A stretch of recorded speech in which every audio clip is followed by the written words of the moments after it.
लोग करत राम हित नेम व्रत परिहरि भूषण भोग। भरत जी महाराज के साथ में सब लोग जा रहे हैं। यात्राओं में जैसा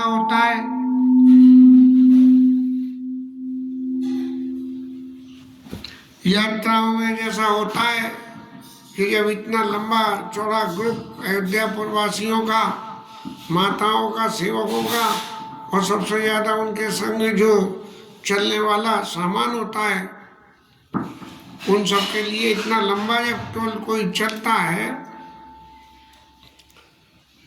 तो होता क्या है, साधन तो सब बनाने पड़ते हैं जीवन में रहने के लिए, जीवन जीने के लिए और राम जी से मिलने के लिए।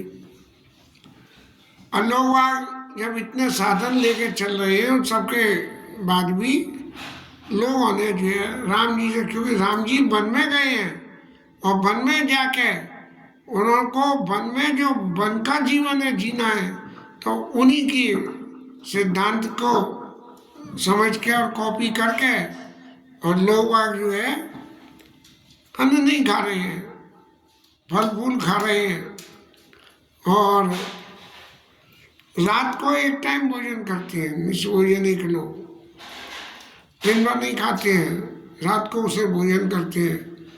और करत राम नेम व्रत परिहरि भूषण भोग, किसी तरह का भोग नहीं कर रहे हैं, कोई आभूषण धारण नहीं कर रहा, सादे वस्त्रों में सब। जब जीवन में अतिशय प्रीति होती है किसी के प्रति, तब ये सभी भावनाएं चित्त में पैदा होके आती है। थोड़ी प्रीति होने से कुछ दिन निर्वाह हो जाता है और अतिशय प्रीति होने से हमेशा निर्वाह होता है। सई नदी के तीर पे बसने के बाद भरत जी महाराज श्रृंगवेरपुर में पहुंचे। अब श्रृंगवेरपुर अयोध्या से काफी लगता ही हुआ है, गोमती नदी के किनारे, मैंने देखा नहीं है। तब जो है वहाँ के जो भीलकोल जाति, माने जो सारा साम्राज्य का वैभव था, वो अयोध्या के चारों तरफ था, बस अयोध्या नगरी के। लेकिन अयोध्या नगरी से बाहर जाते ही गांव, गोठ और कोल, भील, इस तरह के सब लोग वहां बसते हैं। अब यहाँ से भरत जी चले और इतनी सारी लंबी चौड़ी सेना, फौज और पब्लिक चली, तो नेचुरली पड़ोसी गांव में तो इन बातों के लिए ये सवाल खड़ा होगा ही कि भाई ये क्या हो रहा है और क्यों हो रहा है। और तभी जो है निषाद राज महाराज, जो वहाँ के राजा कहलाते थे, गांव छोटा हो, घर छोटा हो, कितना ही छोटा हो, आखिर कोई ना कोई तो एक ऐसा होता है जिसके अनुसार सबको चलना पड़ता है। तब निषाद राज ने सुना कि राम जी के छोटे भाई भरत जी आ रहे हैं, और मन में ये विचार करने लगे कि भैया भरत जी आ रहे हैं तो जी अब काय को रहे हैं। अब जो कहते हैं शिक्षित अशिक्षित व्यक्तियों का फर्क होता है, वही बात यहाँ हो गई। निषाद राज महाराज को तो राम जी के प्रति प्रेम था, अतिशय प्रेम था। राम जी को वनवास हुआ, जिस वक़्त श्रृंगवेरपुर में जाके राम जी ने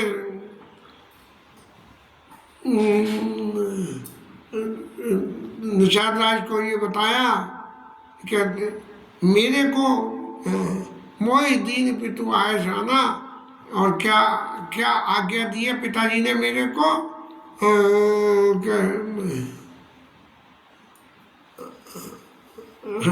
आपने दुआ भूल गए। पिताजी ने मोहि दीन पितु आय सुहाना,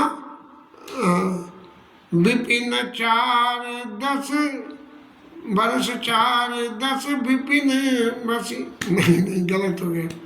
माने 14 साल वन में जाके बसने से, और वहाँ मुनि व्रत वेश आहार, मुनियों का सा तो व्रत और वही वेश और वही आहार। मुनि व्रत वेश आहार, ग्राम वास नहीं उचित सुने, गोई भयऊ दुख भार। अब जब ये आज्ञा दी कि भाई महाराज, ये निश्चित रूप से पूछी होगी राम जी से, निषाद राय ने कि प्रभु आपको ऐसा क्यों हुआ। राम जी ने फिर बताया भी होगा, लेकिन गोस्वामी जी महाराज इस कथा को बाईपास कर दिया। अब निषाद राय तो ये सोचने लगे भैया राज ले लिया छोटे भाई ने, और अब फिर ये वन में आ रहा है, तो इसका क्या कारण है। तो जब अतिशय प्रेम होता है तो सबसे पहले संशय पैदा होता है। तो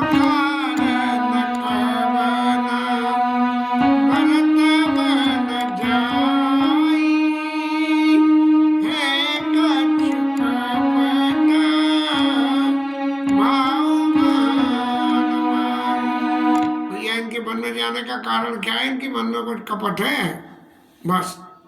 और यदि कपट है इनके मन में तो उसका सबूत मौजूद है। जो पे जियन होत कुटिलाई, तो कट लीन संग कटकाई। इतनी सारी सेना को संग लेके चल रहे हैं, तो भैया ये काहे को चल रहे हैं। वास्तविक स्थिति क्या है कि जो लोग चल रहे हैं उनकी सुरक्षा के लिए सेना ली गई पहली बार, और दूसरी बार जब लोगों को सबसे ये कहा कि तिलक समाज आप सब ले लीजिए और बने देव मुनि राम ही राजू, राम जी यहाँ आए या ना आए, राजा होने के बाद कोई वन में चला जाए वो तो प्रैक्टिकली होता ही था और दिखता ही था, लेकिन जो वन में चला जाए और वहाँ उसे राजा बना दिया जाए, फिर वो भले ही 14 साल बाद लौट के अपने राज्य में आवे, लेकिन राजा वो ही रहेगा।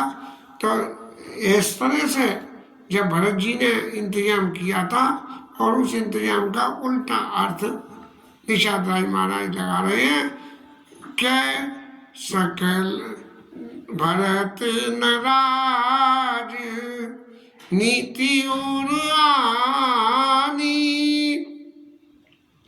तब कलंक अब जीवन आनी। भरत जी ने राजा तो बना दिया गया, लेकिन राजनीति को धारणा नहीं करा। क्यों नहीं करा। अभी तक तो राम जी को राजा होना था, उसकी जगह राय ले लिया तो ये कलंक हो गया। लेकिन अब सेना को लेके या वन में आ रहे हैं और मन में कोई कुटिलता लेके आ रहे हैं, तो ये काम बड़ा गलत हो गया, क्योंकि अब इनके जीवन की हानि भी, यानी इनके जीवन समाप्ति भी हो सकता है। और उसका कारण क्या है। उसका कारण एक ही है।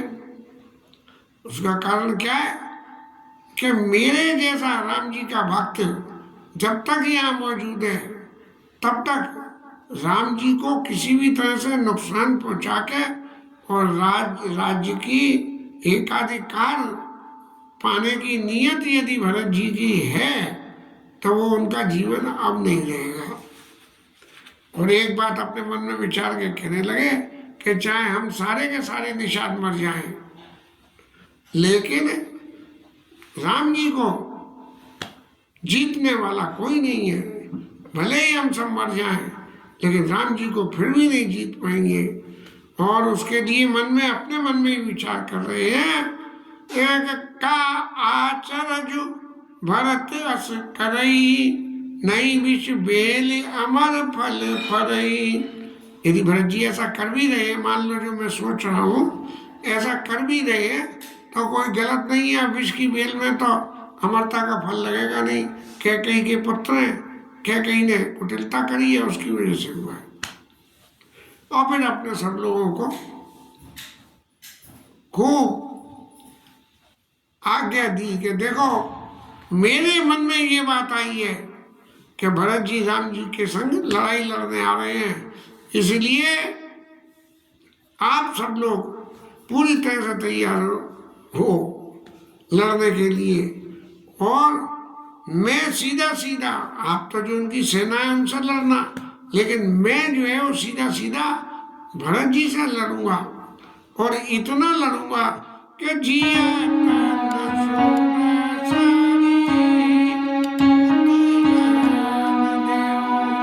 जब तक मैं जिंदा हूँ भरत जी को ये जो है गंगा जी को पार उतार के और राम जी के पास तक जाने की संभावना नहीं बनने दूंगा मैं। फिर मन में अपने आप को होता है, आदमी के बाद से प्रेम होता है तो प्रेम में संशय पैदा होता है, और संशय होते ही फिर अपनी खूबियां याद आती है कि मेरे पास तो ये संपत्ति भी है, तो मैं इस संपत्ति से उनकी रक्षा कर सकता हूँ। तो इस तरह विचार करके कहने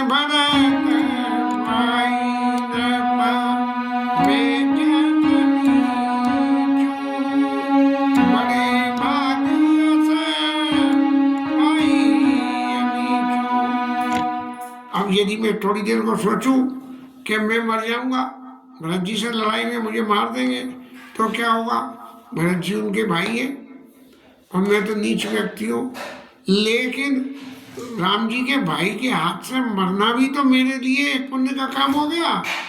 बड़े भागस पाई है मीचू, बड़े भाग्यों कि राम जी का कार्य करते हुए उनके भाई से लड़के और मैं मौत को पहुँच जाऊँ। मैं अपने स्वामी काज करियों रनरारी और जस धव लियो भुवन दस चारी। मैं राम जी हमारे स्वामी हैं, उनका काम करूँगा और 3 लोग 14 भुवन में जो है मेरा यश पैदा कि राम जी के कारण जो है निषाद राज जो है उनके भाई से लड़के और वीर गति को प्राप्त हो गए। वो कह रहे तजे उपरांत रखना तो निहोरे और दू हाथ मन मोदक मोरे। मेरे तो दोनों हाथों में लड्डू है, जीत गया तो राम जी के भक्तों में गिनती हो गई, और मारा गया तो मेरी मुक्ति हो जाएगी। फिर अपने आप के ऊपर में विचार करते हुए सोचते हैं, क्या राम जी हमेशा साधुओं को मिलते हैं, तो क्या मैंने जीवन में कोई साधुता करी? साधु समाज न जाकर लेखा और राम भगत महु जासु न देखा। साधु समाज में कोई जानता है नहीं, राम जी के भक्तों में कोई जानता है नहीं, कोई जानता नहीं। जानता कौन है? सिर्फ राम जी जानते हैं। जाय जियत जग सो मई भारू और जननी यौवन बिटप कुठारू। यदि राम जी के भक्तों में गिनती नहीं हो, और यदि जो है साधु समाज में जिसकी गिनती नहीं हो, तो ऐसा व्यक्ति जो है इस संसार में पैदा अपनी माता के गर्भ के बदनाम करने के लिए पैदा होता है। लेकिन विधाता की गति बड़ी विपरीत है। विधाता अच्छे भी बनाता है और बुरे भी बनाता है। भले ही पलते एक माँ के गर्भ में है, लेकिन फिर भी अच्छे बुरे हो जाते हैं। ऐसा करके और विगत निषाद विषाद पति सवई बड़ाई उठाओ सुमिर राम मांगे तुरंत तरकस धनुष सुनाओ। सब लोगों को बड़ा उत्साह प्रदर्शन किया, भाई देखो कोई ऐसा मत करना, सब लोग मेरे संग रहना, मेरे संग रहना, मेरा चाहे कुछ हो जाए लेकिन भरत जी को गंगा पार उतरने नहीं देना है। ऐसा आदेश देके और सब लोगों को खूब भेजो भाई से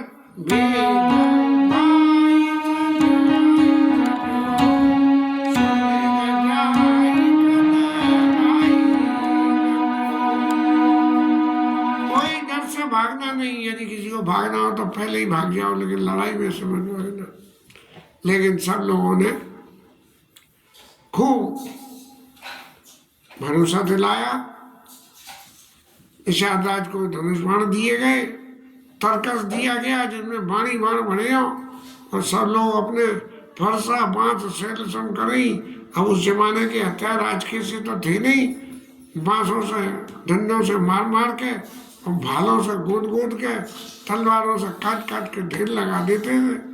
तो सुमिरे राम पद पंकज भलई, भांति बांध चढ़ाई सिरई। भगवान राम के चरणों का स्मरण करके अपने शीशे पे वो जो टोपा पहनते हैं लड़ाई के वक्त में, क्या बोलते हैं उसको, हेलमेट, वो जो है अपने सिरों पे बांधा और फिर खूब तैयार होकर, जैसे एक दूसरे को बारात में जाने से पहले तारीफ करते, तेरे कपड़े बड़े अच्छे लग रहे हैं, तेरे ये खुशबू बड़ी अच्छी आ रही है, ऐसी बातों को देख के और एक दूसरे की सराहना करने। और फिर इतने सारे लोग आते हैं इनके निषाद राज के, तो सबों ने अपने अपने गुट बना लिए कि भाई ये हम 5 आदमियों का ये गुट है, ये ऐसा काम करेगा, इनका ये गुट है, ये ऐसा काम करेगा, इनका ये गुट है, ये ऐसा काम करेगा। इस तरह से जो है गुट बना लिए। और निषाद राज ने फिर सबका खूब सम्मान करा कि बोले तुम तो बड़े अच्छे अच्छे लोग मिले हो, तुम तो बड़े वीर हो, तुम तो बड़े, इस तरह से है। अब सब लोगों ने कहा कि एक बात सबसे बड़ी है, महाराज आपने उत्साह बढ़ा दिया, हमारी बहुत उत्साह बढ़ा हुआ है, और इस बढ़े हुए उत्साह में आप जो है किंचित भी ये शुभा मत रखना कि हम कुछ कर पाएंगे या नहीं कर पाएंगे। और एक एक ग्रुप के लीडर को निषाद राज महाराज ने नाम ले लेकर सम्मान करा, बोले तेरे ऊपर बहुत भरोसा है। और फिर क्या कहा कि भाई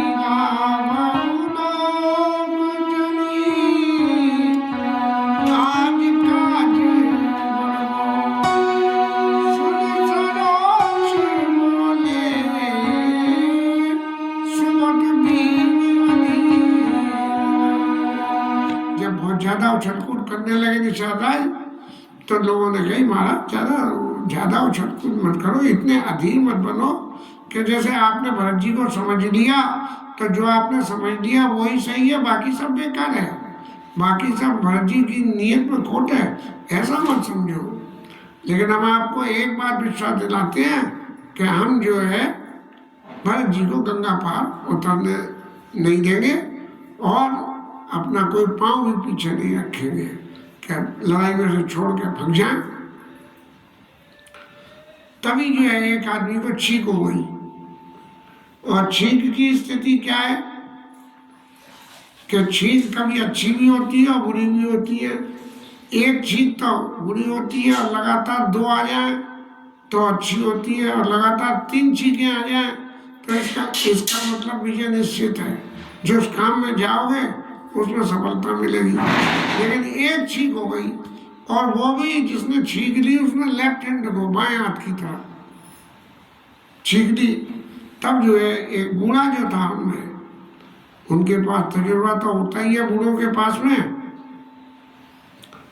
तो उसने निषाद राज से कहा कि महाराज जरा थोड़ा सा समझो, ये जो छींक हुई है, हम जितना उत्साह बढ़ा के इस काम को करने के लिए आगे बढ़ रहे हैं, और उस वक्त में छींक हो जाने का मतलब है कि जरूर हम कहीं ना कहीं कोई भूल कर रहे हैं, और उस भूल को क्या भूल हो सकती है, इस बात के इसके बारे में हमें विचार करना चाहिए। और उसने एक बात और बिल्कुल उल्टी कह दी कि भरत मनावन जाई, सगुन कई ऐसा विग्रह नाई। आप तो कह रहे हो कि वो लड़ने जा रहे हैं, सामने राम है, सान करो घंटक राय सुखारी, ऐसी सी बात मन में सामने राम में राज में अकंटक राज करूंगा, ऐसी भावना निषाद राज कह रहे हैं। और बूढ़े बाबा क्या कह रहे हैं?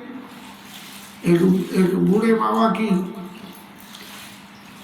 कि मेरा मन निश्चित रूप से ये कहता है कि राम ही भरत मनावन जाए, भरत जी राम जी को मनाने जा रहे हैं। और सगुन करैयस विग्रह नहीं, ये जो सगुन हुआ है चीज का, ये कहता है कि इसमें किंचित मात्र भी झूठ नहीं है। अब जब बूढ़े की बात को निषाद राय ने सुनी तब उसने विचार किया। समाज में जब किंतु परंतु की स्थिति पैदा होती हो तो तजुर्बेकार लोगों से उनकी बात को सुन के विचार करना चाहिए।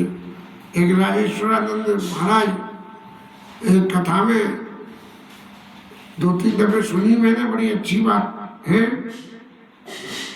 कोई एक बारात शादी विवाह हो रहा था तो उसमें लड़की कन्या पक्ष के लोगों ने कही कि बारात में कोई बूढ़ा नहीं आएगा, सब जवान जवानी आएंगी, क्योंकि बूढ़ा होगा तो कोई नीति की बात पे अड़ गया बूढ़ा तो काम खराब हो जाएगा, हमारा ब्याह रुक जाएगा।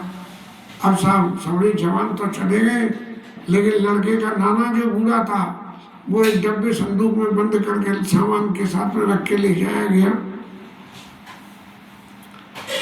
अब जब वहां पहुंच गए कन्या पक्ष के गांव में, तो गांव वालों ने शर्त रखी कि भैया ब्याह करना है तो जो हमारे गांव में नदी बह रही है, इस बहती हुई नदी को दूर से जो भर देगा तो हम विवाह करेंगे, नहीं तो नहीं करेंगे। अब इस परिस्थिति को देख के सब चक्कर में पड़ गए कि भाई नदी, और वो भी दूध की, और वो भी भरने नदी में भरा हुआ कभी रुकता है क्या, बहता रहता है, तो भरेगा कैसे। अब सब आपस में विचार करने लगे, नई नई उम्र के पंछी। तभी कहीं नाना को संदूक के अंदर से खटखट करनी पड़ी कि भाई क्या बात है, ये इतनी देर क्यों लग रही है। तब उन्होंने बताया कि ऐसी ऐसी बात है। तो वो बूढ़े नाना बोले उसमें है क्या, इसमें क्या फर्क है। बोले वाह भाई वाह, फर्क कैसे नहीं है, नदी को दूध से भर देना, कहाँ से तो दूध आवेगा और क्या भरा हुआ दूध डटेगा। तो बोला सुनो, मैं कहता हूँ जैसा करो, और जाके कन्या पक्ष के लोगों से कहो कि हमने दूध का इंतजाम कर लिया और हम तुम्हारी सारी नदी भर देंगे, लेकिन यदि नदी के पानी में दूध डाला था तो पानी में मिलता चला जाएगा, इसलिए आप ऐसा करो कि पहले नदी का पानी खलवा दो, फिर हम दूध भर देंगे तो नदी में भरा रह जाएगा दूध।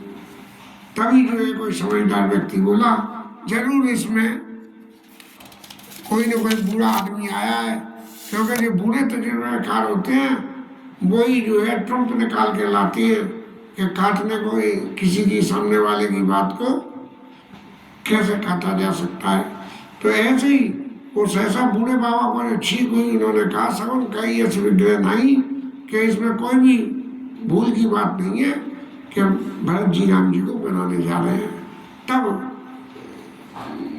निषाद राज ने अपनी विद्या बुद्धि खर्च करी और करके उन्होंने ये कहा कि चलो अब ये बूढ़े बाबा कह रहे हैं तो इनकी बात मान के क्या करते हैं कि नावों को तो घाट से हटाओ और पहले उनसे जाके मिलो, तो मिलके उनकी प्रवृत्ति का अध्ययन करो कि क्या उनकी प्रवृत्ति राम जी को बनाने की है या उनकी प्रवृत्ति राम जी से लड़ने की है।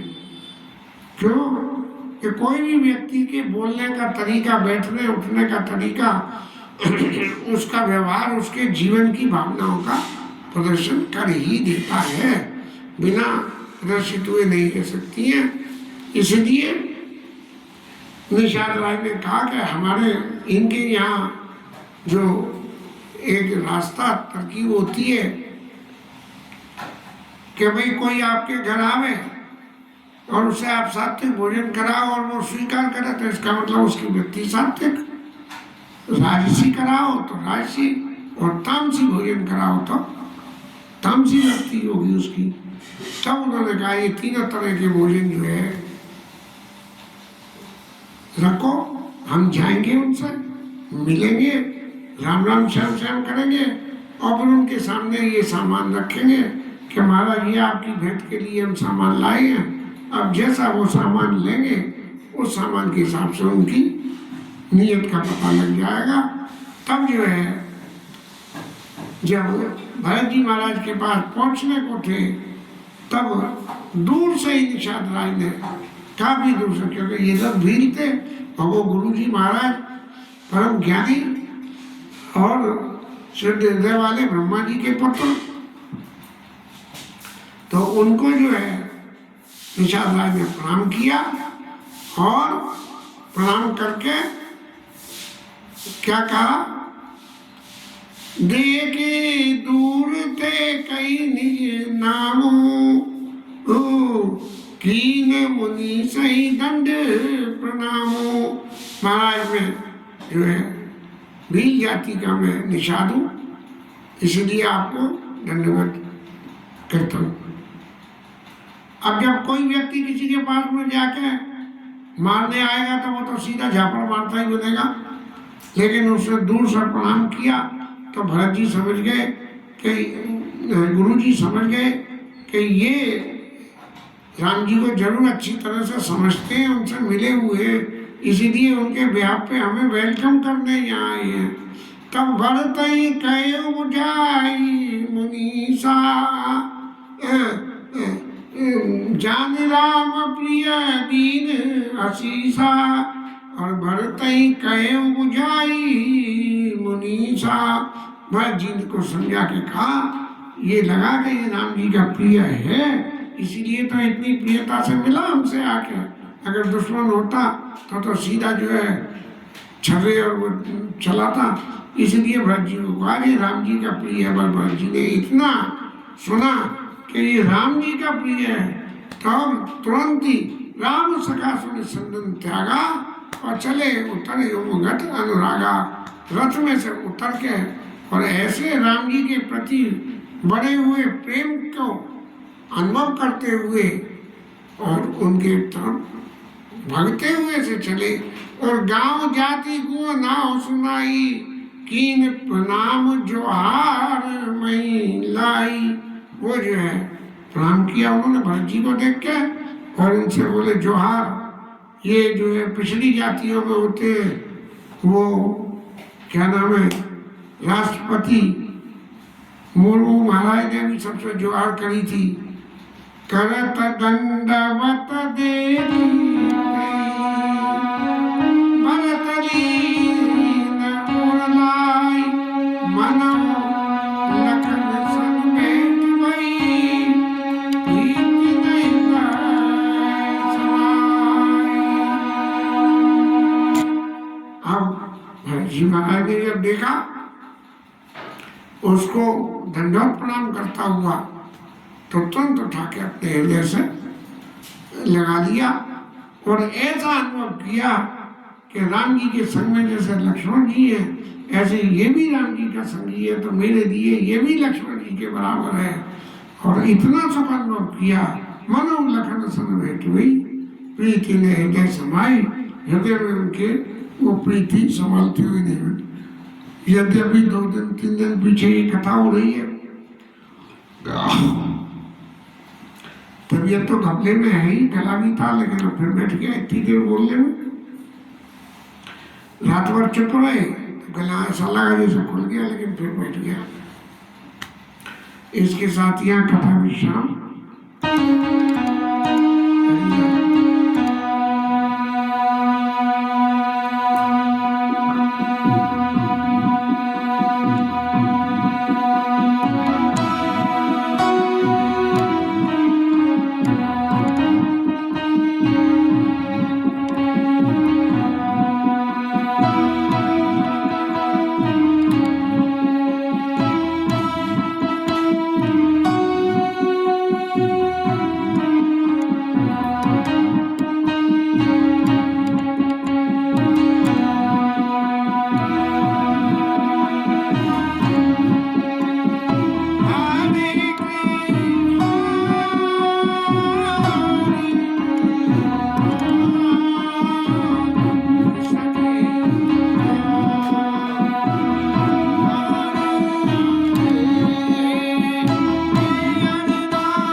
सुत हनुमान की जय, उमापति महादेव की, श्री राज धरण की जय, श्री राधा रानी, जय जय श्री राधे।